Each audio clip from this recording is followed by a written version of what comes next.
J'avais rendez-vous avec des clients, j'arrive en avant chez eux, puis je sentais bien qu'il y avait une pression, il y avait un truc qui était étonnant, je regarde un peu partout autour de moi, et oh, il y a un truc sur la table, c'est quoi ça? C'est un mouchoir? Ah non, c'est pas un mouchoir. Ah, c'est une... Moi, j'estime que si on rencontre 5 nouvelles personnes par jour, on fait du chiffre d'affaires. Bah oui. Pour moi, c'est mécanique. J'ai l'habitude de dire que la différence entre un contact et un contrat, c'est le R de la relation. Ils vont pleurer le bon coin, et c'est eux qui viendront nous pour que ça revienne. Bonjour et bienvenue dans le premier épisode de HPI, Haut Potentiel Immobilier. Le seul podcast qui donne la parole à tous les conseillers immobiliers, qu'ils soient mandataires, agents immobiliers, quel que soit leur âge, quelle que soit leur taille, quel que soit leur réseau. Bref, tout le monde est le bienvenu ici. Et aujourd'hui, on est extrêmement content de recevoir Pascal Huneau. Salut Pascal, comment ça va? Bah écoute, ouais, pas mal les gars. Bon. C'est bien. On dit Usno, mais ça va. Ah, je commence déjà à me faire engueuler. 15 secondes du podcast et je me fais engueuler. J'ai l'habitude qu'on écorche mon nom, donc y a pas de souci. Et j'ai vraiment la sensation que pour le premier épisode, on s'est pas trompé d'invité. On verra. En tout cas, ouais, moi j'ai pas de problème là-dessus. Bon. De toute façon, je serais pas là sinon. Eh ben écoute, nous, on a besoin de savoir déjà dans un premier temps qui tu es, si tu peux te présenter. Alors, avec une petite précision, une petite consigne, comment tu peux te présenter rapidement, ouais, alors en quelques phrases. Bah, tu l'enregistres en même temps, t'es ok, etc. D'accord. Bien sûr. Ok, bah moi je me présente simplement, c'est que je suis un être humain qui est né dans les années 60, en fin des années 69, au niveau de Woodstock, par exemple. Je suis né avec une particularité déjà qui fait que je suis différent depuis toute ma naissance, parce que je suis hémophile. Ok. Ça, c'était une surprise pour toute ma famille, puisque je suis le premier, je suis le seul. Mais évidemment, ça permet d'être différent des autres, parce que quand t'es hémophile, t'en prends plein la gueule tout le temps. Donc, bah, obligé de t'adapter tout le temps. Est-ce qu'on peut expliquer aux gens ce que c'est d'être hémophile? Le problème de l'hémophilie, c'est qu'on a des problèmes de coagulation. J'ai pas de coagulation. En fait, dans le bilan de la coagulation, t'as 12 facteurs. Et moi, j'ai pas de facteur 8 du tout. Donc, c'est comme si tu faisais un mur, tu mets les parpaings, tu mets le ciment, mais t'as pas l'eau. Donc, toi, ça colle pas. Bon, bah, c'est un peu ça même. C'est un peu pour eux. Donc, les conséquences, c'est des bleus? Les conséquences, c'est les bleus. Ouais, les bleus, les coupures aussi, qui cicatrisent quand même beaucoup plus longtemps. Mais surtout, le principal problème, c'est les articulations, qui sont très abîmées et qui ont des problèmes de... Par exemple, mes genoux, là, ils sont bloqués. Je peux pas les plier. J'ai 2 prothèses de genoux, etc., quoi. Bon, tout ça, c'est le problème. Mais bon, en fait, les 10 premières années de ma vie, c'était la moitié à l'hôpital. Ok. Parce que tu perdais une dent à l'époque, tu passais une semaine à l'hôpital pour pouvoir faire la cicatrisation. Donc c'était un peu chiant. Parce que ça saignait beaucoup, concrètement. Ouais, ça saignait beaucoup. En fait, toi, tu cicatrisais en 2 minutes, moi, je cicatrisais en 4 minutes. Bon. Ça a bien changé maintenant. Et c'est très bien parce que je suis toujours hémophile légalement, mais je ne suis plus hémophile physiquement. D'accord. Bref. On passe à autre chose. Ça, c'est ton parcours. Ouais. Donc, en fait, je suis devenu comme ça. Donc d'être humain. Ouais. C'est comme ça que j'ai fait après les études. Puis les études, j'ai pas été brillant. Donc après, j'ai commencé à bosser dans tous les domaines. Et puis, j'ai bossé dans tous les domaines, quoi. J'ai bossé dans la banque. Le courtage. C'est là où, le courtage en prêt, l'assurance. On va te guider sur ton parcours. Sortie d'école, même si c'était de bonheur de ce que tu disais. Tu commences par quoi? Et comment t'arrives à l'immobilier? Est-ce que tu viens tout de suite?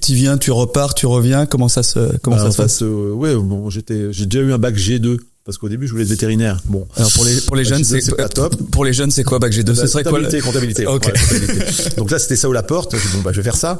Et après, je dis, bah, je vais aller à la fac. Ah, bah non, quand t'as un bac G, enfin, un bac compta, tu vas pas à la fac. Bah, si, tu vas voir, je vais y aller. En plus, je suis handicapé. Ah, bah non, les handicapés, ils vont pas à la fac. Ah, d'accord. Et pourquoi? Parce que, bah, vous êtes handicapé. Ouais, d'accord, mais on n'est pas débile mental. On a des problèmes physiques, des problèmes, ce qu'on appelle les handicaps moteurs. Oui. C'est tout. Donc, on a créé Handisup avec un copain, David Martineau, qui est toujours là. Enfin, bref. Et on a créé Handisup pour que les handicapés puissent aller dans les facs. Avant, c'était pas le cas. On est les premiers handicapés à être mis là-bas. Enfin, à être allés là-bas. Bref, on passe à autre chose. J'ai la sensation que quand on te dit non, t'aimes bien, hein. Ouais. Alors, évidemment, si on dit, tiens, bah, saute du pont, t'es pas capable. Bah, oui, d'accord, là, je suis pas capable, c'est sûr, forcément. Mais bon, quand non. Je veux dire, on peut y arriver si on veut. Bref. Et donc, on fait ça. Je fais 3 années de fac, mais je fais 3 premières années. Déjà, j'ai une exceptionnelle chance de faire une 3e première année, mais j'étais pas top dans les comment on appelle ça, les examens, parce que j'avais 3 options qui passaient pas. C'était bowling, tarot et pétanque. Ça collait pas. Ça collait pas. Puis si la première année t'es vraiment bien, pourquoi aller plus loin? Enfin, c'est. Bah, j'étais bien là. Ça passait. J'avais des matières où j'étais super bon, etc. Puis de l'autre, tout ça me faisait un peu embêtant, quoi. C'était pour pas dire des gros mots. Et voilà. Donc après, après, j'ai plus de diplôme. Faut que je bosse dans quoi? Donc je bossais chez Quick à l'époque, qui existait encore, parce que Quick n'existe plus. J'ai bossé McDo, enfin bref, tout ça. Et puis je bossais un peu là-dedans, mais c'était bien. Puis à bout d'un moment, je dis bon, je vais pas faire que ça toute ma vie, je vais passer à autre chose, quoi. Et c'est à ce moment-là que j'ai fait un prêt immobilier parce que j'avais besoin. Enfin bref, c'était des tracasseries. Et je me dis tiens, un prêt immobilier, c'est pas mal. Et comme j'étais bon en maths, je me suis dit tiens, je vais commencer à faire du prêt immobilier. Donc comment je fais du prêt immobilier? Je vais dans la banque. Et comment je fais pour aller à la banque? Je suis allé au Crédit Agricole à l'époque. Mais enfin, le Crédit Agricole voulait pas, donc j'ai fait d'abord la caisse d'épargne, après j'ai fait le Crédit Agricole, après j'ai fait le Crédit Mutuel. Enfin bref, et tout ça c'était bien. Jusqu'au moment où je dis bon, maintenant il faut que je change un peu, j'ai envie de changer encore. Donc vers quoi je vais? L'immobilier, ça me plaît bien parce que faire plaisir aux gens, leur apporter le conseil pour les aider dans un truc qui est quand même très très particulier. Un choix de vie, hein. Oui, il faut faire attention à tout ce qui est important. On n'achète pas une maison tous les jours. Certaines personnes n'en achèteront jamais, d'autres d'autres personnes un peu plus, mais c'est quand même à l'échelle d'une vie, c'est un événement qui arrive rarement. Ouais. Donc d'être présent à ce moment-là, oui, j'entends que ça soit. Les professionnels de l'immobilier, l'avantage c'est que tu vas vraiment conseiller la personne pour lui dire attention, faites attention à ça parce que lui moyen, faites attention à ça parce que tac, mais nous on est au milieu. On fait le filet de tennis, quoi. C'est-à-dire que il y a le vendeur d'un côté et l'acquéreur de l'autre, et nous on est au milieu et on fait passer la balle, quoi, pour que tout le monde soit d'accord. C'est tout. Faut gérer effectivement cette relation. J'aime beaucoup cette comparaison. Parce qu'en fait, on est choisi par un vendeur, parce que c'est lui qui nous signe un mandat de vente, et en général, on est payé par l'acheteur, parce que les honoraires. C'est ça. Alors, donc, on est un prix. Alors, ouais, ça dépend, parce que on fait les honoraires aux vendeurs. Charge vendeur. Bon, après, c'est philosophique, hein, parce que. C'est surtout pour ça reste l'acheteur qui fait le chèque à la fin, de toute façon. Donc, dans ce que tu dis, oui, c'est. À la fin, c'est quand même l'acheteur qui paye les honoraires du. Je devrais rajouter au prix au net vendeur, hein, donc voilà. Complètement. Donc concrètement, tu as travaillé en agence immobilière, en réseau de mandataires. J'ai commencé par travailler avec un professionnel qui était boulevard Guisto à Nantes. Okay. J'étais salarié à l'époque, parce qu'à l'époque il y avait des salariés dans l'immobilier, c'est incroyable. Je vous parle de ça, c'était au siècle dernier, dans les années 90. Bref, et c'était vraiment bien parce qu'à l'époque il y avait très très peu d'agences, donc c'était vraiment très particulier de connaître des gens là, et on avait encore la bonne image du conseiller immobilier, parce que c'était des nouveaux, c'était du particulier, enfin c'était des professionnels vraiment. Il n'y avait pas tout ce qui s'est passé après. Et donc moi je m'occupais de tout le Sud-Loire. Donc quand on est à boulevard Guisto à Nantes et puis tout le Sud-Loire, c'était pas mal, quoi. Bon, ça s'est passé. Après, pour des raisons personnelles, parce que la boîte a été vendue à un organisme qui me plaisait moins, qui était différent de ce qu'il faisait, et c'était pas dans mes habitudes. C'était ERA qui est très bien maintenant, et j'ai pas de problème. Je me rappelle de François Gagnon, avec qui on avait fait connaissance. On est toujours en contact d'ailleurs. Il fait la pub télé maintenant pour ERA, et je le vois encore. Parce que oui, un cas aussi, c'est que quand on est en contact avec moi, peu importe ce qui se passe, on reste toujours en contact avec moi. Donc c'est pas mal aussi dans l'immobilier, ça. Parce que les gens, ils ont confiance. Bon. Ils devraient peut-être pas avoir confiance, mais bon. Bref, donc voilà, donc ERA, donc j'ai quitté, je suis parti là-bas. Et je suis parti dans l'immobilier après. Dans l'immobilier, après je suis rentré dans la banque, etc. Et après je suis retourné dans l'immobilier, j'ai même fait acteur principal, enfin, intermittent du spectacle, ce qu'on appelle, intermittent du spectacle. Parce que comme je faisais du théâtre depuis le siècle dernier encore. J'ai fait des pièces, des trucs incroyables que j'adore. Et en fin de compte, je suis passé professionnel parce que je voulais gagner de la thune, quoi. Je voulais faire autre chose que tout ça. Je voulais contrôler ma vie. Sauf que le statut d'intermittent du spectacle est très bien, mais il a des conséquences et des actes qui sont obligatoires, et ça m'emmerdait, quoi. J'avais pas envie de faire ça. Donc, faire de la pub pour faire de la pub, faire des formations, des vidéos de formation, faire des machins. Moi, j'avais envie de faire du cinéma, du théâtre, des trucs qui me plaisent. Sauf que là, j'avais pas assez d'heures, donc je pouvais plus être intermittent du spectacle. C'est à ce moment-là que je suis retourné dans l'immobilier. Je suis retourné dans l'immobilier après. Et là, dans un réseau de mandataires? Ouais, j'étais Century 21. Donc ouais, agence immobilière, ouais, donc agence Century 21. Ouais. T'es resté combien de temps chez Century? 4 ans. Ok. Je suis resté 4 ans avec eux. Ça s'est arrêté parce que Century a disparu. C'est-à-dire que le monsieur qui avait Century s'est séparé de Century parce qu'il ne correspondait plus à ce que Century imposait. C'est-à-dire que quand on était Century 21, on pouvait avoir une agence dans une commune, mais on pouvait pas en avoir deux. Pas deux Century, il voulait ouvrir une autre agence. Ah, bref. ok. Donc il dit, je m'en fous, je veux le faire quand même, je le fais. Donc Century a dit, stop, on arrête. Ok. Donc le problème de Century, c'est que moi, ça m'apportait énormément de formation. Oui. Tout l'organisme. Ils sont reconnus, ils sont vraiment reconnus pour leur école de formation, effectivement. Ouais, c'est américain, c'est ça? Ouais, c'est un réseau américain. Comme ERA. Enfin, ERA, c'est canadien, mais c'est pareil. Enfin, c'est de l'autre côté, là, le côté. C'est loin. Voilà. Et donc, eux, Century ne faisant plus les formations, j'avais aussi des problèmes de relationnels avec les employés de Century, parce que ils correspondaient pas à comment ça fonctionnait avec moi. C'était basique. J'ai rien contre la base, mais ça me convenait pas. Donc j'ai dit stop, j'arrête, je m'en vais. Et lui, le boss, il me disait non Pascal, j'ai pas envie que tu partes. tu nous as trouvé l'autre endroit pour faire l'agence, bosse avec nous là-bas. Bon, bah ok, pourquoi pas. Sauf que leur mode de fonctionnement ne m'a pas plu, on a fait 6 mois ensemble et je suis parti. Et c'est à ce moment-là que j'ai rencontré Dr House Immobilier. Enfin, je les ai rencontrés, ils sont venus me chercher. Stéphane est venu me chercher. Stéphane Escobossa. Donc en quelle année?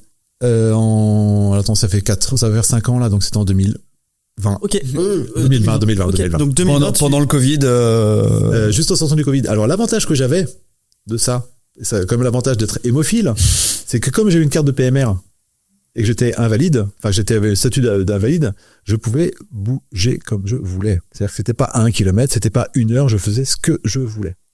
Pendant un moment, dans mon inconscience personnalisée, je me suis dit, attends, s'ils autorisent tous les handicapés à faire ça, c'est parce qu'ils veulent qu'ils soient contaminés pour qu'ils meurent. Ça coûte trop cher, c'est une limite complotiste. Hein. Bah, ouais, je me suis dit, faire gaffe à tout ça, quand même, on sait jamais, nanana. Et après, toutes les politiques comment on appelle ça, pas la perfusion, mais pas la ponction, tu sais, la petite injection qu'on devait se faire pour le vaccin. Le vaccin, merci beaucoup, le mot que je cherche. Le vaccin, l'obligation du vaccin, je me suis dit, tiens, ça me plaît pas, ce truc-là. Pourquoi on doit obliger les gens à se faire un vaccin alors que les enfants, il faut surtout pas les vacciner? C'est quand même bizarre, ça, je trouve. Peut-être parce qu'on sait pas ce qui va se passer en vaccinant les gens. Peut-être qu'ils vont mourir. Donc, on préfère que ce soit les vieux qui meurent. Encore un truc de psychopathe. Enfin, moi, je me dis, ok, bref, bon. On a vu. Moi, je me suis pas fait vacciner. J'en avais rien à foutre de ça. Ça m'intéressait pas. C'est fou parce qu'en 2025, tu peux le dire. Je me suis pas fait vacciner. En 2021, c'était plus compliqué. Ouais, mais en 2022, nous, on l'aurait peut-être coupé, tu vois. Parce qu'on est très courageux. Ouais, ça va. On est pas courageux, ouais. Enfin, bref. Donc, l'avantage de ça, c'est que moi, je pouvais faire toutes les visites que je voulais, quoi. Alors évidemment, avec les gens qui étaient pas inquiets, différents et pas inquiets, moi voilà, pas différents, inquiets, pas normaux parce que moi je suis normal, mais qui étaient différents. Bon bah on doit visiter, on a 1 heure pour bouger. Bah ok, c'était 1 heure, donc c'était tel jour, telle heure, terminé quoi. Et eux, c'était la sortie de la journée, c'était ça. Après voilà, ce qui était bien, c'est que comme ils étaient très très limités en action et qu'ils en avaient marre de vivre ensemble dans un appartement alors qu'ils étaient 24 heures sur 24, etc. avec les gamins, tout plus le bordel, etc. Ils disaient non, ça a bougé pas mal. Et à ce moment-là, ça s'est commencé à bouger pas mal. Et donc j'ai fait des ventes quoi, j'ai fait ce qu'il fallait. Donc c'est pas que je suis devenu important pour eux, mais ils étaient contents de me trouver aussi. Puis c'est comme ça qu'ils ont dit bah tiens, on a pour but de faire une publicité à la télé, etc. Et puis moi je leur avais dit bah tiens les gars, le jour où vous voulez faire la pub à la télé, prenez pas un acteur classique, parce qu'on en voit plein des acteurs, ils font les pubs de pour ça. C'est bien, ils jouent bien, enfin ils jouent pas tout le temps bien, mais etc. Prenez un mec qui bosse pour vous. Et si vous pensez à quelqu'un, je suis là. Est-ce qu'il y a dans le réseau un mec qui est agent immobilier et acteur? Qui est là et un peu singulier. Le pire Léonard qui faisait la pub, enfin qui allait faire la pub, il me connaissait pas. Il m'a regardé, j'ai dit mais d'où il sort ce mec-là, il est bizarre ce garçon quoi. Puis il a dit moi, va parler avec tes collègues, tu vas voir. Quand il a parlé avec ses collègues, il lui a dit bah tu connais pas Pascal, tu vas voir Pascal, c'est comme ça Pascal. Et il a dit ouais bon on verra ça plus tard. Et au bout de 15 jours il m'appelle. T'es toujours partant ou pas? Attends c'est quand? Oui dans 15 jours. Bah ouais je peux donc je viens. Ouais dépêche-toi parce qu'il y a Valérie Damido qui t'attend. Hein quoi? Qui ça? De quoi? Bah oui, elle t'attend pour faire la pub. Ah non, c'est pas elle qui m'attend, c'est moi qui vais aller, c'est pas moi. Et on a fait la pub ensemble et c'était franchement grandiose quoi. C'était je m'en suis servi d'ailleurs à titre personnel beaucoup. Ouais. Bah en termes de légitimité, crédibilité, ouais. C'est comme ce podcast. Ça va te servir énormément. J'espère. Pourquoi pas, on verra bien. Et une question que je me pose, du coup, toi qui as connu l'agence traditionnelle, donc Century 21, et un réseau de mandataires, Dr House Immo, qu'est-ce qui est vraiment différent entre les deux approches? Je dirais que les réseaux en agence, c'est de l'exploitation d'un statut de salarié, mais qui n'est pas salarié. C'est-à-dire qu'on va donner aux gens quelques obligations sur le temps de présence, les horaires d'ouverture, la formation, les réunions, le compte rendu de ce qu'on a fait, etc. Alors que non. Moi, ce qu'ils devraient savoir, c'est le chiffre d'affaires, c'est tout. C'est à ça qui les intéresse, de toute façon. L'humain, ils s'en foutent. Dès que t'es malade, t'existes plus. Enfin, bref, tout ça. Et donc, quand t'es un mandataire, quand t'es indépendant, comme moi je le suis, et comme beaucoup le sont, en étant chez soi, je suis chez moi, je n'ai pas une agence, mais je m'en fous. C'est que de la connaissance. C'est-à-dire que les gens, ils te connaissent, ils savent qui tu es. Et ben, c'est toi qu'ils appellent. D'accord. Parce qu'ils savent que t'es neutre. Est-ce que tu as la sensation que excuse-moi, je te coupe. Est-ce que tu as la sensation que la relation est différente entre ton client et toi quand tu étais en réseau d'agence ou en réseau de mandataire? Pour la majorité, oui, parce que t'es Century, t'es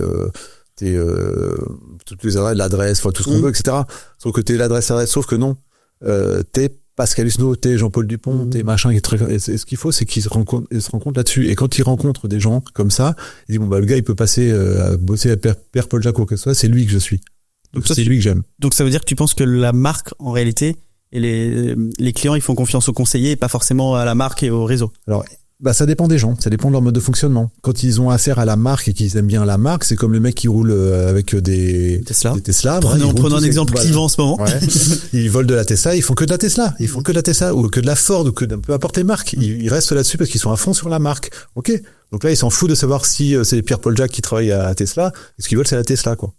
Et est-ce que tu penses que, parce que c'est une des questions que je me suis posée, est-ce que tu penses qu'un réseau d'agences ou un réseau de mandataires peut réussir à créer une relation aussi forte et aussi puissante que peut le faire Tesla, que peut le faire Apple, à un niveau de réseau d'agences immobilières? Est-ce que c'est réellement faisable avec les moyens, la relation qui est réellement créée et l'importance de l'interlocuteur? Est-ce que tu penses que c'est réellement faisable?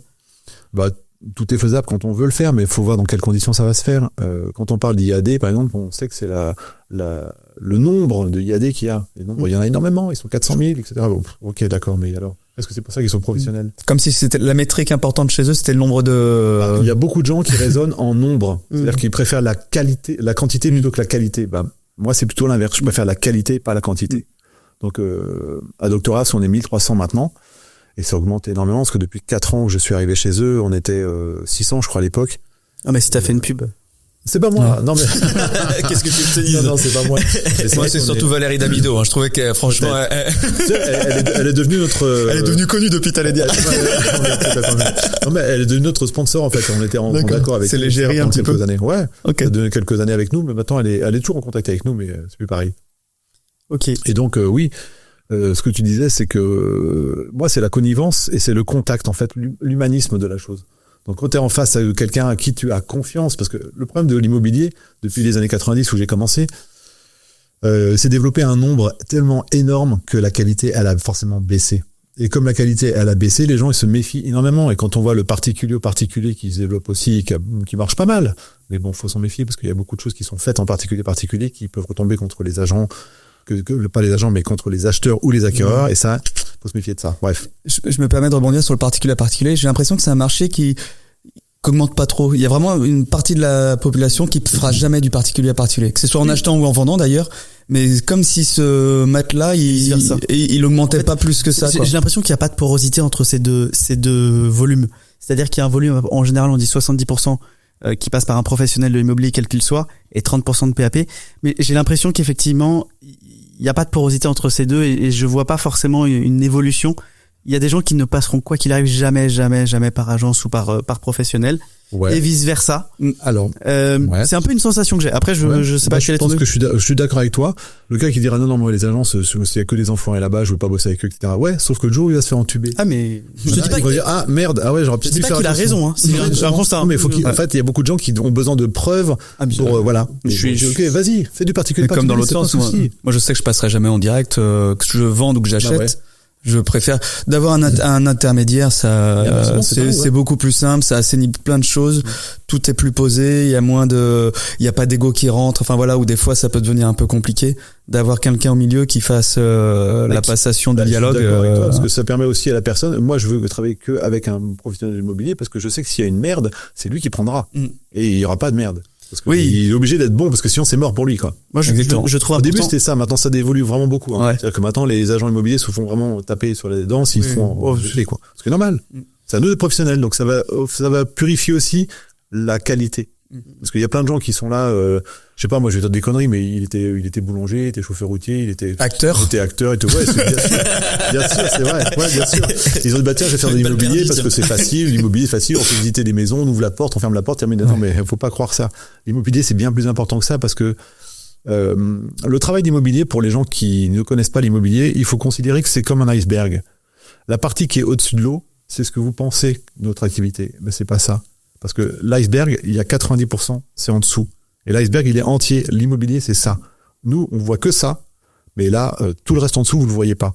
Et quand vous voulez, vous nous suivez une journée, vous allez voir ce que c'est que le travail immobilier. Je pense que t'as 100% et je vois très bien le schéma. C'est un schéma qu'on nous donnait également en formation, dont tu parles. Mais je pense que on a notre part de responsabilité de pas forcément prendre le temps avec nos clients, de leur expliquer ce qu'ils ne voient pas.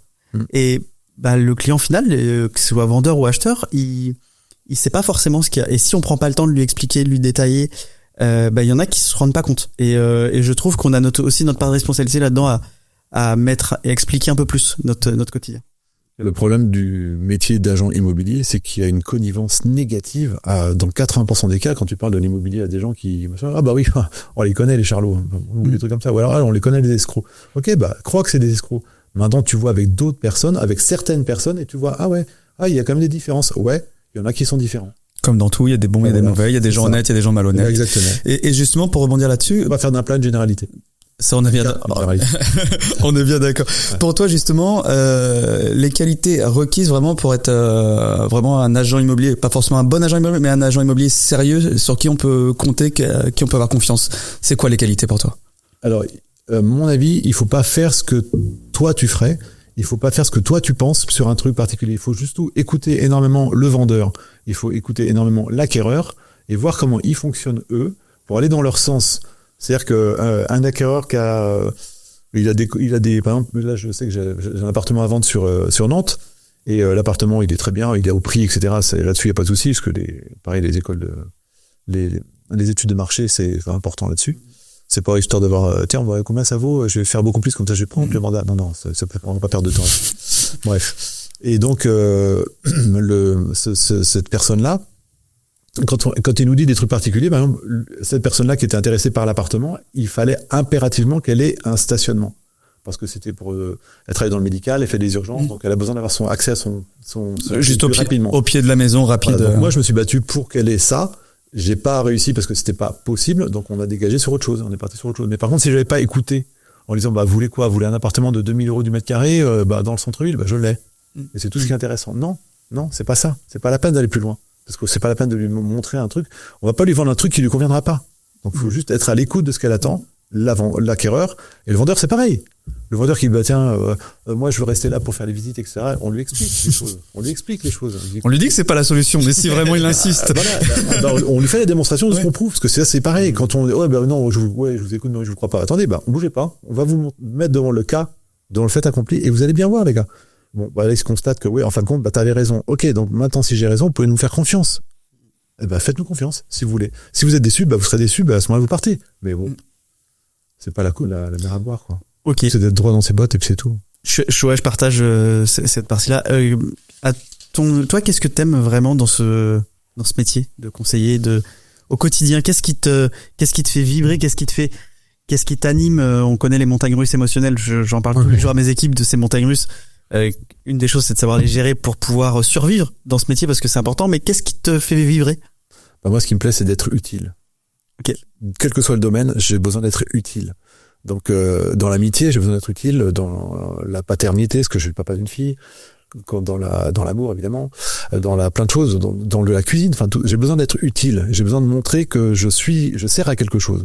Okay. Donc, dans un projet immobilier, forcément, ils vont chercher en moi des trucs que, eux, ils n'arrivent pas à faire. Parce que par exemple, un vendeur, il va vouloir vendre, mais il sait pas combien ça coûte. Et il sait pas, pour tout ce qui était communication, toutes les annonces, tous les machins, etc., il sait pas faire, quoi. Et puis, en plus, gérer les contacts avec les acquéreurs, on sait même pas s'il vient faire du tourisme, ou s'il a vraiment les fonds, ou si machin. Voilà, tout ça, c'est mon boulot, quoi. Et il faut qu'ils comprennent ça. Et c'est comme ça que je peux me rendre utile. Mais j'ai besoin de prouver que certaines fois on a besoin d'être utile. Mais ça, c'est différent, parce que maintenant, c'est vrai que quand on passe du particulier à particulier une annonce, on a 20 agences qui vous appellent et c'est bon, ils me pètent les dents avec leurs conneries, elles me font chier. Moi, c'est pas grave. Ok. Vous êtes comme ça, d'accord. Vous voulez faire, d'accord. Dans un mois, je vous rappelle. Et en fait, quand on a l'insistance de le faire tout régulièrement, on dit, tiens, lui, il est différent. Et c'est ça que j'aimerais. C'est ça que j'aime. Lui, il est différent. Et c'est ça que j'aime. Et du coup, tu penses que tes clients, là, aujourd'hui, tous les gens qui te font confiance, que ce soit des acquéreurs, des vendeurs, ils te font confiance pourquoi? Qu'est-ce qui fait que toi plus que quelqu'un d'autre? Parce que je leur ai prouvé que ce que j'annonçais, c'était vraiment ça. Que je n'étais pas en train de les magouiller. Ouais, c'est ça. Et en plus, c'est le témoignage de tout ça, c'est tous les avis des avis après. Qui m'ont dit, lui, Pascal, allez le voir, ça me coûtera rien d'aller le voir, mais vous verrez, il vous plaît, vous prenez, il vous plaît pas, vous prenez pas. Bon, c'est comme avec une gonzesse. Hein. Non, mais je suis assez d'accord avec ça. De toute façon, moi, j'ai l'habitude de dire que la différence entre un contact et un contrat, c'est le R de la relation. Mais derrière cette phrase, ça veut aussi dire que si on n'est pas capable et qu'on n'arrive pas à créer une relation avec son client, c'est pas grave et faut accepter des fois de pas travailler avec. Et c'est tellement fondamental, cette notion de confiance et de relation, que si on n'arrive pas à la créer, je suis plutôt d'avis de passer, moi. Parce que on n'est pas fait pour tous se plaire les uns les autres. On plaît à certains, pas à d'autres.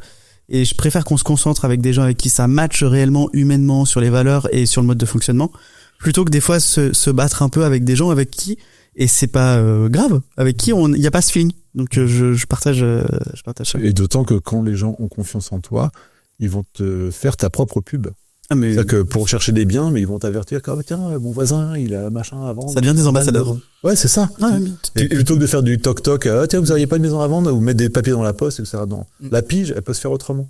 Et c'est le relationnel avec les commerçants, le relationnel avec tout le monde. T'es là-bas, surtout. Moi, je fais pas du secteur à 50 km à la ronde ou quoi que ce soit, quoi. Non, moi, je suis autour de chez moi et boum, boum, boum. Ça passe comme ça. Justement, tu parlais de la pige. Toi, aujourd'hui, quel est ton moyen pour rentrer des mandats et trouver des nouveaux biens à la vente? C'est quoi ton secret? Le relationnel. Tu parlais un peu de pige aussi, d'appeler quand même Le Bon Coin Le Bon Coin ou une autre agence. Alors, Le Bon Coin, je le boycott, mais total. Ah, on va y venir après, ça va être sympa, ça. Boycott total. Donc, pour revenir sur l'entrée de mandat, toi, vraiment aussi, 80% de tes mandats, ils rentrent comment, on va dire? Toujours la loi de Pareto, on va dire? Je vais prendre les dernières que j'ai. Les dernières que j'ai, c'est des connivences avec des gens qui étaient dans la Moïse, et puis où ils avaient besoin de machin, et puis ils entendaient parler de moi, ils disaient on va aller voir Pascal, parce que Pascal, ça se passe bien avec lui, quoi. Okay. Quand je fais la démonstration de ce que je veux, maintenant il veut faire avec moi, eh ben on fait. S'il veut pas faire, eh ben on fait pas, c'est pas grave. Moi j'ai fait mon taf, terminé, quoi. Okay. Donc là j'ai eu une collègue qui m'a appelé parce qu'il y avait une séparation dans un couple, etc. Donc à gérer, c'était le bordel parce que papa et maman ils étaient pas d'accord. Enfin, et moi j'étais une séparation jusque-là. Mais moi j'étais le fil du tennis au milieu, quoi. Je faisais tac tac, allez, vous occupez pas de monsieur, vous occupez et après pas de faut madame. se battre aussi avec l'acquéreur. C'est ça, exactement. Donc c'est une vente à 3, ça. C'est encore plus, c'est encore différent là. Ouais. Après c'est c'est ça, c'est les gens qui me connaissent, qui m'apprécient parce que je fais de l'association, parce que je fais du théâtre, parce que je fais du foot, non mais de la balade, je fais de la randonnée, je fais tout ce qu'on veut, tout ce qui est. C'est impliqué dans le tissu local. Ouais, ah bah oui, à fond. Ouais. Donc on va dire c'est 80% c'est par relation, donc soit par tes anciens clients ou les gens qui te connaissent, et puis un petit peu de pige aussi en prenant le téléphone et en essayant d'aller dégoter des choses. Alors ça m'arrive aussi quand j'ai un mandat de recherche. Par exemple, là, j'ai vendu une maison en début d'année là à Saint-Philbert-de-Grandlieu où j'habite. Totalement à l'encontre de ce qui allait plus se passer d'ailleurs, mais c'est moi qui l'ai fait, je suis très content pour ça, parce que même le vendeur dit non, je veux pas de vous, ok, tu veux pas de moi, tu vas voir, tu vas pas voir. Ok, bon maintenant on est potes, on s'appelle tout ça, bonjour Alice, etc. Et donc la dame qui a acheté, je dirais pas qui, parce qu'on garde les noms évidemment, elle est séparée de son mari, et bon, elle arrive à Saint-Philbert-de-Grandlieu pour des raisons personnelles, etc. Mais son mari qui est séparé, il cherche aussi un bien pour venir aussi à Saint-Philbert-de-Grandlieu. Et la dame, qui n'est plus mariée avec ce monsieur-là, qui est séparée complètement de ce monsieur-là, lui dit, si t'as besoin d'un agent, appelle Pascal. Et le gars, il a fait, il habite pas du tout dans le département. Donc pour lui, c'est le bordel de venir dans la Loire-Atlantique pour faire. Qu'est-ce qu'on a fait? Un référent, oui. On va faire un mandat de recherche. Et comme il me donne un mandat de recherche, dans ce cas-là, moi, ça va sécuriser tout le relationnel, parce qu'il y a aussi des gens, tu les mets en contact entre un vendeur et un acheteur et t'as pas le mandat, bam, ils vont te baiser la gueule et ils vont te squeezer. Non, là j'ai un mandat de recherche. Donc si j'ai pas le bien qu'il y a à vendre, moi je sais ce qu'il cherche. Donc je cherchais pour lui dans le secteur. Si je trouve le bien, je lui dis écoutez, moi j'ai un client, voilà le client. Maintenant, on peut faire la visite, mais par contre, si on est d'accord, moi j'ai le mandat de recherche, donc lui il saura qu'il a visité ça par mon intermédiaire, donc on est tranquille. Par contre, on fera un mandat avec le vendeur. Parce que pour faire l'offre, etc., moi, je veux que tout soit cadré nickel chrome, quoi. Comme ça, il y a personne qui baisse personne, et puis tout le monde est content. D'accord.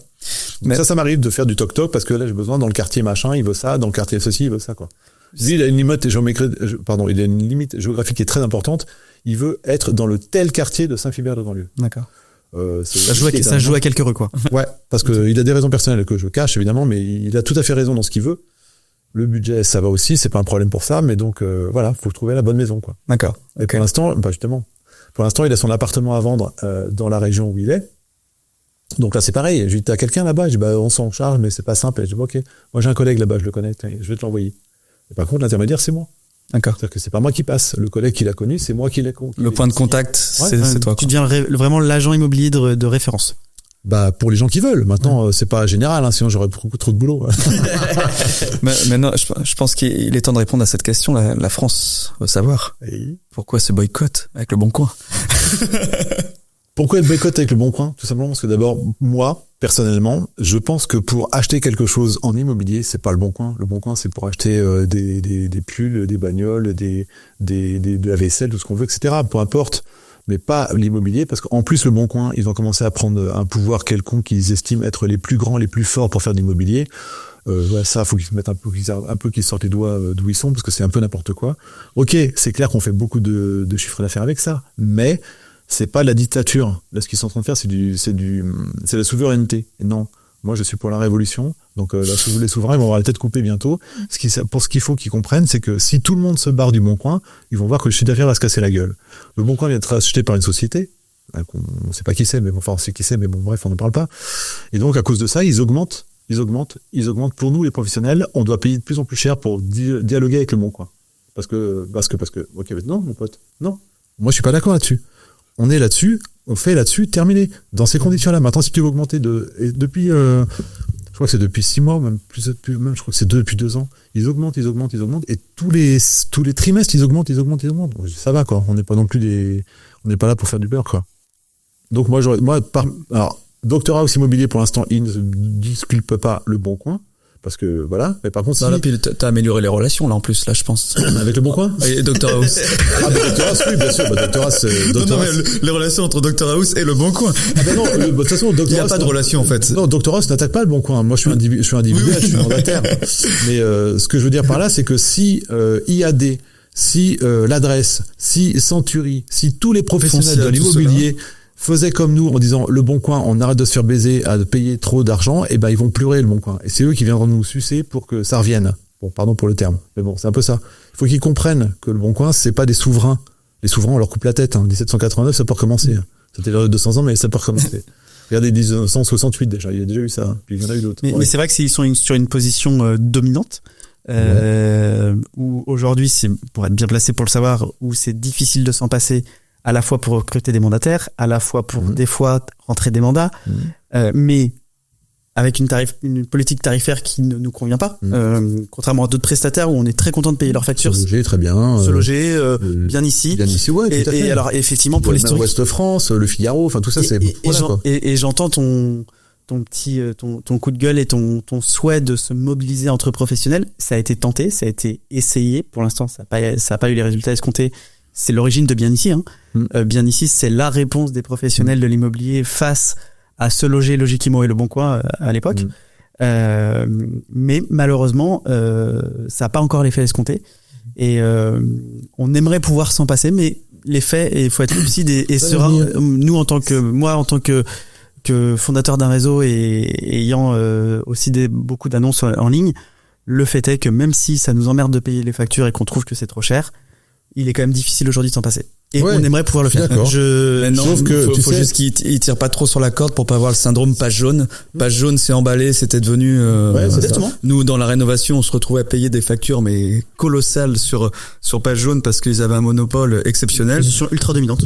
Du jour au lendemain, tout le monde a commencé à l'oublier. Non, c'est pas ça. C'est que l'avènement d'Internet. Avec Internet, on n'avait plus le bottin. On n'avait plus le bottin et là, effectivement. Et là, ils ont. Et je pense que. Alors, on n'a pas de conseils à donner à ces gens-là parce que je pense qu'ils savent mieux gérer leur business que nous, mais c'est le marché qui décide. Mais c'est le marché qui décidera et il faut pas trop tirer sur la corde parce qu'à un moment quand ça pète et puis pour faire marche arrière, ce sera compliqué. Regardez Tesla, c'était la mode, tout le monde voulait la Tesla, etc. Puis maintenant, ils ont un petit problème Tesla, mais bon, c'est un problème. Là, c'est du marketing, c'est-à-dire qu'il y a des connivences qui sont négatives, un peu comme le gars dont on parlait tout à l'heure, Société Générale, là, je sais plus comment il s'appelle, merde.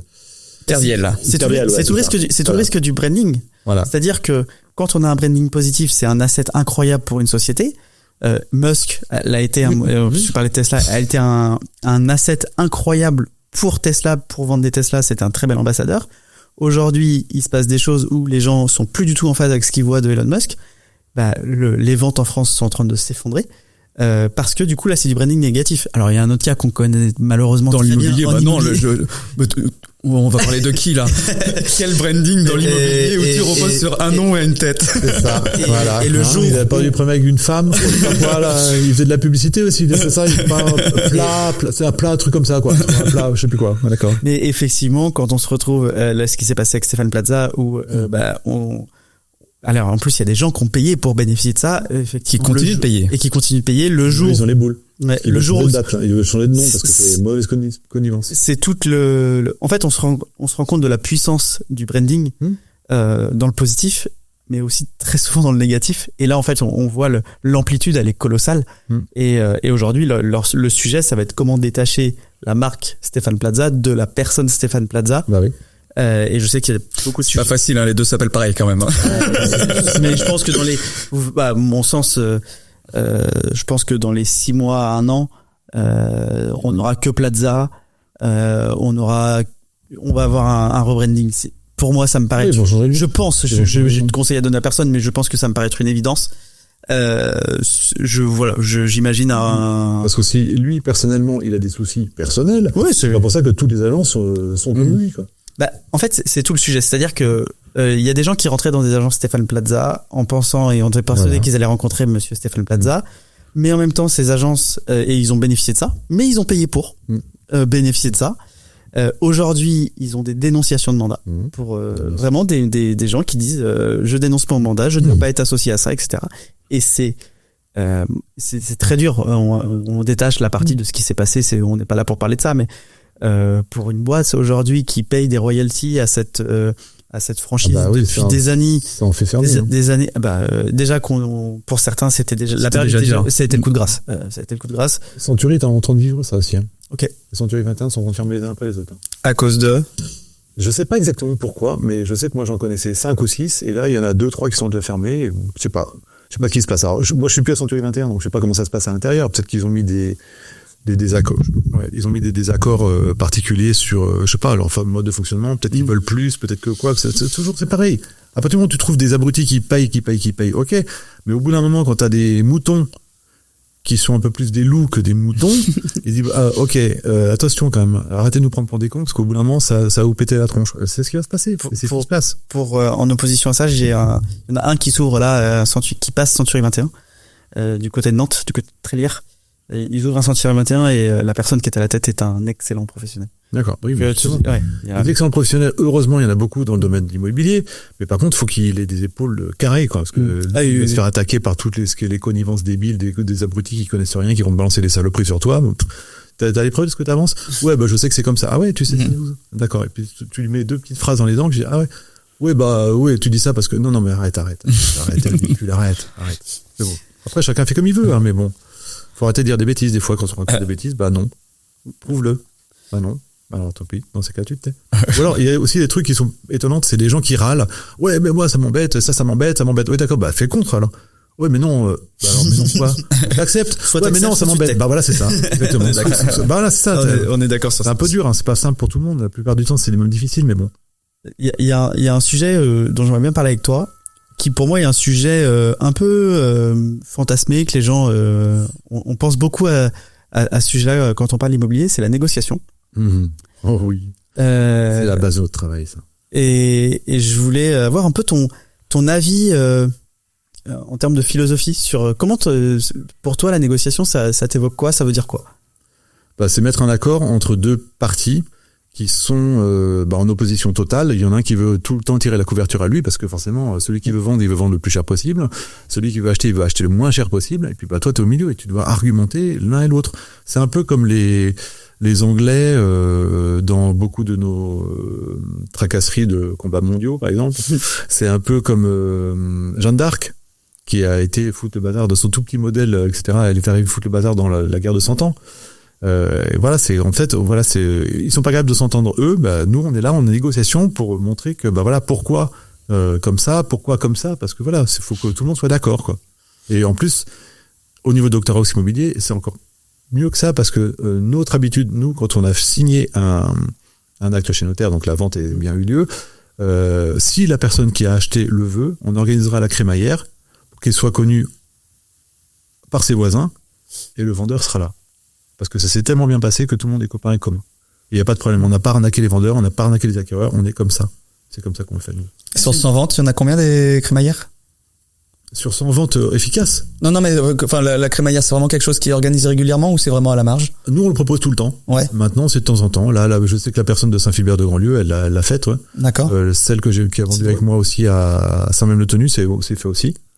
Et voilà, parce que c'est moi, il y a rien. Moi, je suis pas une crémaillère avec du bourbon et tout ça à tout le monde. Hein. C'est vraiment un petit truc pour faire connaître les gens. Oui, mais c'est le geste et puis la démarche qui est. C'est une excellente idée parce que déjà, ça permet de dire, j'entends l'argument marketing de dire, on assainit les relations entre deux parties qui de base ne sont pas faites pour s'entendre, et on est là pour huiler les choses et faire qu'elles s'entendent. En termes pour permettre de rencontrer des voisins et de faire des recos, c'est une super idée. Je sais que c'est quelque chose qui était utilisé dans la vente de véranda. Quand certaines sociétés livraient une véranda, ils faisaient la crémaillère de la véranda, ils invitaient tous les voisins. Ils repartaient avec 3-4 ah oui, parce que les gens en termes de recos, de parrainage. C'était il y a 30 ans, ça. Non, mais c'est comme quoi, il y a des choses, ça a beau être très vieux, mais il y a quand même des choses qui perdurent, des façons de faire. De toute façon, la rencontre humaine et inviter les copains, les voisins, c'est toujours en termes de recos. C'est surtout adapter notre activité en fonction de ce qui se passe temporellement. C'est-à-dire que temporellement, c'est ça, on va plus aller là-dedans, et on va plus aller là-dedans. Quand tu vois l'évolution de l'éducation des enfants tous les 10 ans, etc., tout ça, t'évolues avec ça. T'as pas le choix. Puis on fait un métier où moi je pense que la clé, c'est de pouvoir rencontrer tous les jours un maximum de personnes, d'une manière ou d'une autre. Donc, toute excuse, outil, ce qu'on veut, qui nous permet de rencontrer, moi j'estime que si on rencontre 5 nouvelles personnes par jour, on fait du chiffre d'affaires. Pour moi, c'est mécanique. Donc tout chose, et cet exemple est un très bon exemple. Je trouve que c'est une super idée. Est-ce que je le piquerai un jour? Peut-être. Je mettrai, t'inquiète pas, je dirais que c'est toi. Tu pourras pas le piquer, de toute façon, il n'y a pas de droit là-dessus. Donc on n'a pas déposé un devis ou quoi que ce soit. Enfin, mais je trouve que c'est une super idée. À mettre. Après, on le propose à tout le monde et tout le monde ne le fait pas. Il y a même des gens qui veulent être discrets. Ouais, mais on vient d'arriver dans le quartier, mais on veut pas que ça se sache. D'accord? Pourquoi c'est moche? Non, mais moi, le fait de proposer, déjà, ça montre une belle ouverture d'esprit, un truc convivial sympa, quoi. Le conseiller immobilier de Dr House Immobilier, qui correspond à ce que je suis, évidemment. Sinon, je serais pas chez eux. T'es l'égérie, c'est toi qui passes à la télé. Non, je suis pas l'égérie. Je suis pas du tout l'égérie, mais par contre, j'ai toujours dit que si je quittais Dr House Immobilier, ce serait parce que je quitte l'immobilier. Parce que bon, pour moi, c'est tout bref. Et donc, ce que je disais par rapport à ça, c'est que on n'est pas là que pour acheter ou vendre des biens. On est là pour apporter tous les conseils que les gens peuvent avoir besoin. Ça peut être l'héritage, ça peut être le viager, ça peut être les travaux, le bâtiment. Les bâtiments, ça peut être la personne, elle a acheté, elle veut refaire toutes les peintures, mais elle sait pas peindre. Ok, moi j'ai tout ce qu'il faut autour. Et on a toute l'équipe qui est dans tous les domaines. Le prêt, vous en avez besoin, on a quelqu'un. Les travaux, tiens, on va changer ça. Ok, on veut faire une véranda, on fait ça. Ok, voilà. On les propose. Après, ils les prennent ou ils les prennent pas. C'est pas notre problème. Nous, on fait notre travail, mais notre travail, c'est pas simplement vendre et faire acheter un bien. C'est aussi tout le reste qu'il y a derrière. Je suis assez d'accord avec ça. C'est important. Je pense qu'on a gagné. On est implanté sur un secteur le jour où on nous appelle pour des questions annexes à l'immobilier, où on devient le référent pour beaucoup de personnes sur un secteur. Et tous les exemples que ça donnait sont excellents. C'est le jour où on a un client qui dit tiens, j'ai besoin de ça. On est dans la bonne direction, je pense, sur son comment on est perçu en termes d'épaisseur métier par ses clients. Alors là, c'est purement à titre personnel, parce qu'il y a beaucoup d'agences, il y a beaucoup de machins. Lui, c'est bon, il a vendu, terminé. C'est bon, on a signé chez le notaire, on s'en fout du. C'est ta vision et que je partage, c'est ta vision du métier. Alors que là, voilà, et il y a des gens qui disent non, ça s'arrête pas là, non. Non, mais la personne qui a acheté avec moi à Saint-Philbert de Grandlieu, là, après, je l'ai emmené à tel endroit, parce qu'elle connaissait pas, le département, elle connaissait même pas, quoi. Je l'ai emmené, vous voulez acheter ça, faut aller là-bas. Il faut voir ce monsieur-là, parce que ce monsieur-là, il est cool. Je cherche un ordinateur, voilà, l'ordinateur, etc., c'est là-bas. Je cherche, vous avez pas, un Biocop? Si, on a un Biocop là-bas. Okay, d'accord, voilà. Tiens, quand vous allez là-bas, faut vous pouvoir me ramener ça. Même, je fais même les courses. En allant à Nantes, elle cherchait des produits asiatiques, de la bouffe qu'elle n'avait pas à Saint-Philbert de Grandlieu. J'ai écouté ça en temps en temps. Je vais à Nantes si vous avez besoin. Bah ok, bah si vous y allez, vous me dites, puis vous me direz ce que bah voilà. Donc je lui ai ramené des nems. J'avais des nems à faire pour. Là t'es venu sans là aujourd'hui. Ouais non mais voilà, c'est pas tous les jours. C'est bon à savoir. Hein. Ouais, c'est bon à savoir. Non mais voilà, la dame elle est comme ça, c'est qu'elle a confiance en moi et s'il y a besoin je fais quoi. Si attends, je vais pas faire tout pour elle non plus, dans le sens où bah elle me demander de faire un truc comme ça quoi. Si je le fais, je suis dans le coin. Elle sait que je suis là-bas, donc bon ok, si elle a besoin, je peux me demander autre chose. Okay. C'est pour ça qu'elle a confiance en moi et merci madame. Mais voilà, donc moi je peux pas la décevoir non plus. Quand on a confiance en toi, faut pas décevoir les gens parce que là c'est pire. Là forcément tu te fais défoncer quoi. Et ça c'est la magouille des magouilleurs justement parce que oui, ils disent oh oui mais je suis gentil. Et puis dès que t'as eu ce que tu veux, bah boum, il disparaît quoi. Bah ça c'est lamentable. Bon après chacun fait comme il veut. Hein. Des abrutis dans l'immobilier, il en faut. Ça me dérange pas. Plus il y en aura, plus j'aurai des raisons d'exister. On est bien d'accord. Bon, on a une petite question piège maintenant. Oula, piège. Ouais. Une petite question qu'on aime bien. T'as forcément avec ton histoire, ton expérience, t'as forcément une anecdote ou plus ou deux. Une anecdote vraiment what the fuck. Genre un truc que tu racontes pas trop ou. Mais mon Dieu, mais comment c'est possible que ça soit arrivé quoi. Exactement. Faut que ça reste professionnel. Fais-nous rêver, c'est tout ce qu'on peut dire. Si ça peut l'être le moins possible, c'est parfait. Je vais pas citer vraiment les détails avec les prénoms des personnes ou les noms des personnes, mais et l'adresse. Ouais. Mais on va mettre leurs photos. Carrément mieux, encore mieux. Mais je me rappelle une fois, je monte à ça devait être la première vie immobilière que j'ai eue dans le siècle dernier. Ok, bon, bref, on s'en fout. J'avais rendez-vous avec des clients. Des rendez-vous immobiliers. J'arrive en avant chez eux et je me pointe, je sonne à l'interphone et elle me dit bonjour, oui, oui, attendez, oui quoi, bah c'est Pascal Husneau, j'arrive. Ah vous êtes déjà là? Oui, ça vous embête? Vous voulez que je revienne plus tard? Non, allez-y, montez, c'est pas grave, montez. Ok, d'accord. J'arrive là-dedans, madame était là, pas très à l'aise, un peu bizarre, etc. Puis je sentais bien qu'il y avait une pression, il y avait un truc qui était étonnant. J'ai dit merde, je suis en train de déranger, j'arrive pas au bon moment, je sais pas ce qui se passe quoi.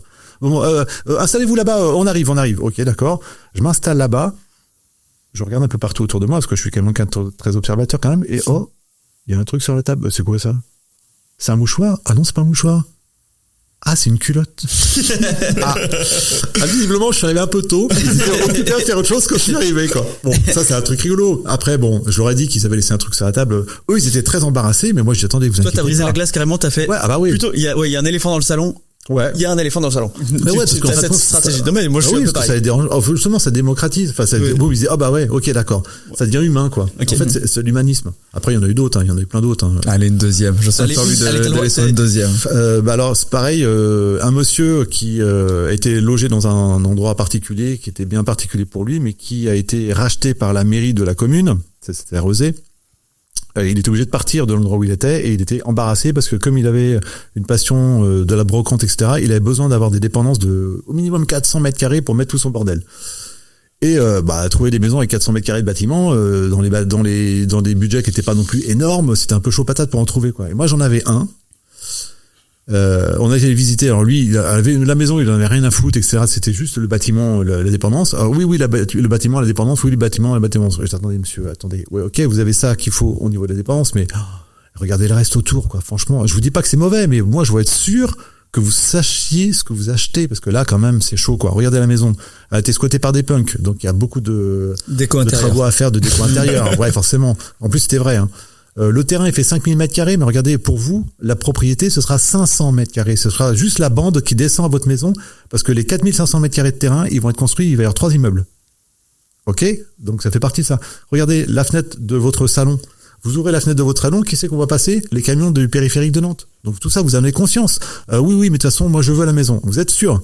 Bon, en plus, il y avait une galère, parce que la maison était saisie, à cause du vendeur qui avait des problèmes, financier, donc la maison était saisie, elle est vendue aux enchères et le gars dit non mais moi j'achète avance, je peux pas passer à côté de cette maison là. Vous êtes sûr? Ok, d'accord, je vous mets tout ça sur papier, on y va.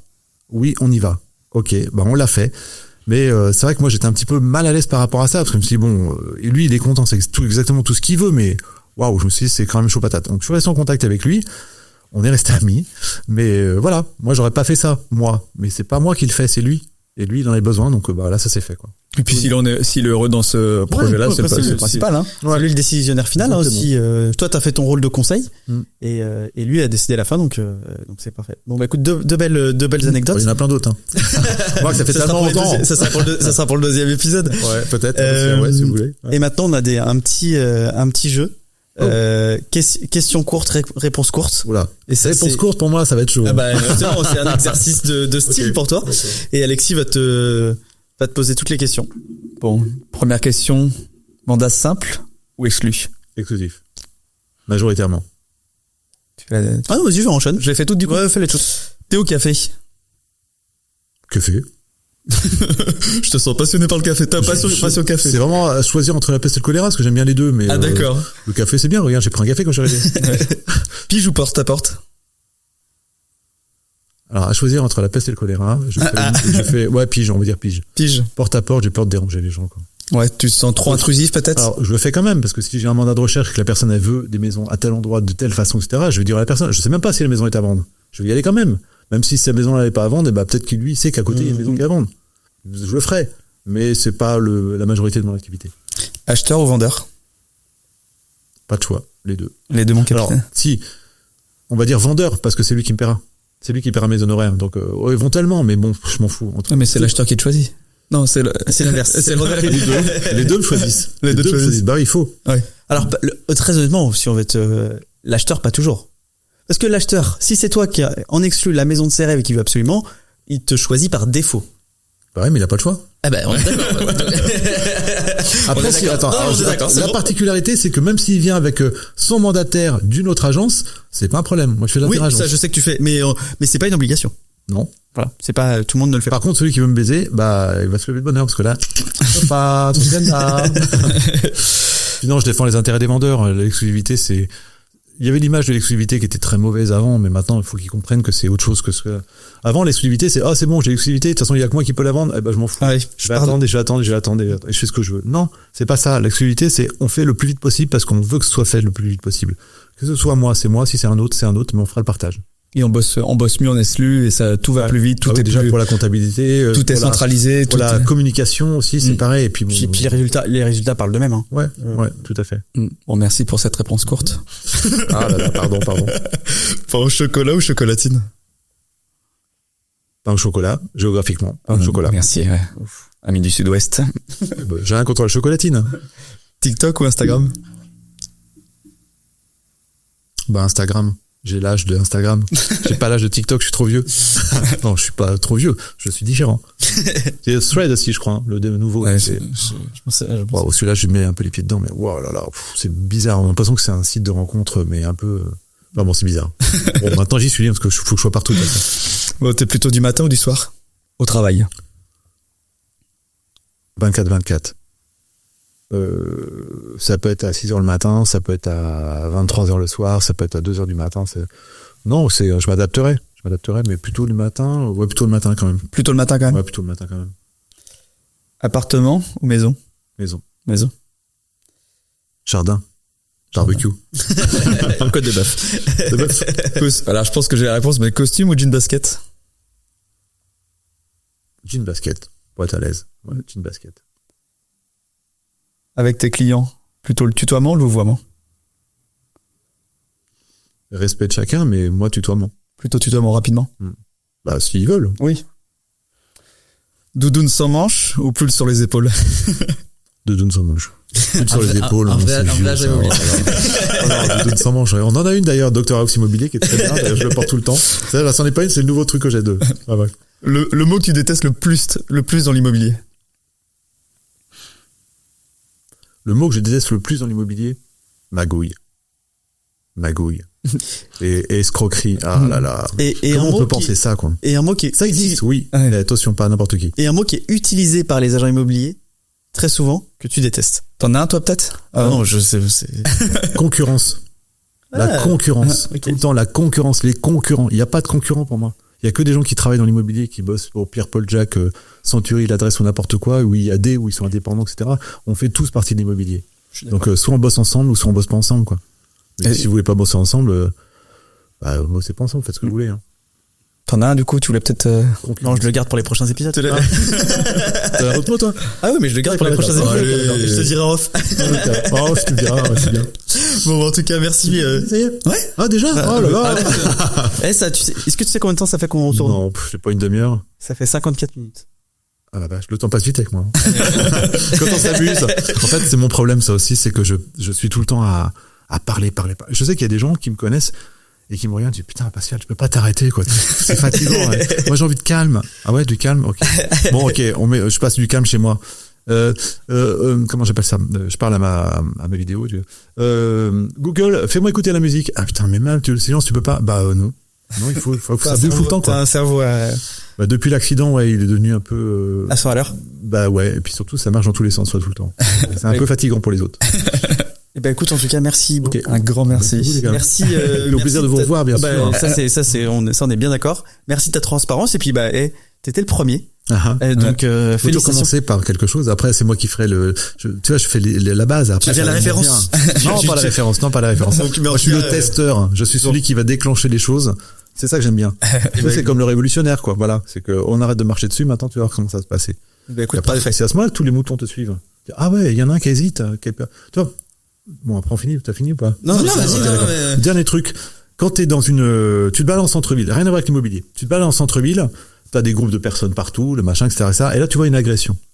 Tu vois deux personnes qui sont en train de il y a une personne qui agresse une autre personne. Et tu vois tous les gens autour, ils bougent pas. Ils disent rien. Tu vois qui agresse qui. Tu vois ce qui se passe. Et te dis, ouais, mais non, on va pas y aller, on va se prendre un coup de la gueule, on va se prendre un coup de couteau. Attends, ok.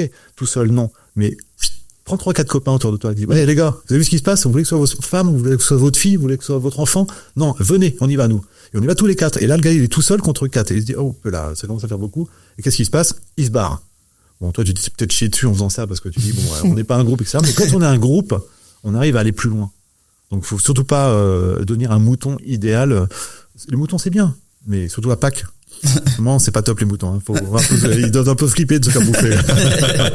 Devenir un mouton, c'est bien, mais il faut pas être que un mouton. Il faut aussi un peu avoir les yeux et regarder un peu tout ce qui se passe autour de soi et puis réagir avec des choix, parce que la vie est faite de choix et c'est voilà, quand on les fait, faut assumer. Oui, voilà. Bon, bien d'accord. On enlève les piles. Ouais. Bon, merci beaucoup. Et puis nous, on vous dit à la semaine prochaine. À bientôt. Salut tout le monde.